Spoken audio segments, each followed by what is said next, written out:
Rajput regiment centre Fatehgarh में राजपूत सेना के head lieutenant general Manoj Kumar Katiyar के आगमन पर सेंटर को विशेष रूप से सजाया गया।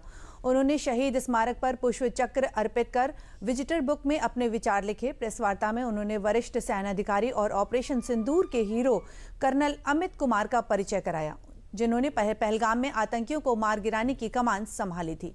लेफ्टिनेंट जनरल कटियार ने फतेहगढ़ और आरआरसी की भूमि को ऐतिहासिक और पावन बताया। उन्होंने कहा कि सेना हमेशा सतर्क रहती है, चाहे चीन बॉर्डर हो या पश्चिमी सीमा, और इसका गैर राजनीतिक और गैर सांप्रदायिक चरित्र ही इसकी सबसे बड़ी ताकत है।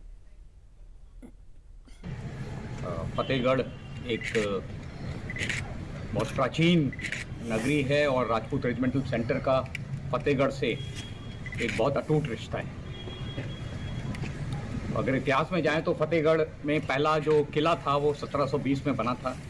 फिर ब्रिटिशर्स यहाँ पर तकरीबन 1770-80 में ब्रिटिशर्स यहाँ पर आए और जो पहला वॉर ऑफ इंडिपेंडेंस था उसमें जो भारतीय सैनिक थे उन्होंने इस किले पर कब्जा किया।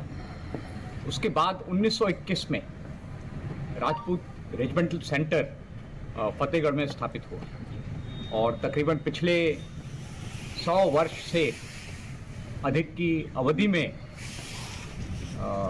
राजपूत सेंटर और फतेहगढ़ का साथ साथ विकास हुआ है।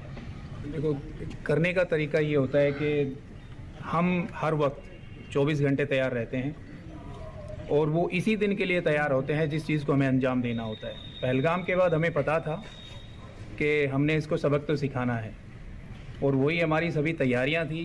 और जब हमने शुरू किया तो हमें ये भी पता था कि दुश्मन भागता कहाँ से है। वो दुश्मन ऐसा है जिसको सामने से जब मार पड़ती है तो भागने के रास्ते पहले से वो तैयार रखता है। और हमने जब उनकी पोस्टों को बर्बाद करना शुरू किया, वो जहाँ भाग रहा था हमने वहीं पे उनको बर्बाद किया। और हमारे पास ऐसे ऐसे आले थे, मिसाइल्स थी, ड्रोन वॉरफेयर जैसे हम बात कर रहे थे, ड्रोन्स थे और जो लॉन्ग रेंज के जो वेपन्स थे। जब वो भाग रहा था तो भागते हुए मारा, उसकी पोस्टों में मारा और पिछले लगभग 4 से 5 महीने में उन पोस्टों को अभी तक वो वापस नहीं बना पाया है।